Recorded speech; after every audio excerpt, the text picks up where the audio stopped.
ayahnya, Guan Hong. Guan Hong suka membaca buku cerita. Dia mempunyai banyak buku cerita berbahasa Melayu. Cikgu Wong telah memilih Guan Hong untuk menyertai pertandingan bercerita. Guan Hong sangat gembira. Dia berlatih dengan tekunnya. Guan Hong memilih cerita tentang Wira Negara. Wira itu berjuang demi negaranya.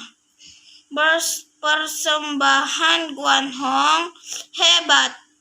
Dia menyampaikan ceritanya dengan lancar. Dia telah berjaya menjadi Johan.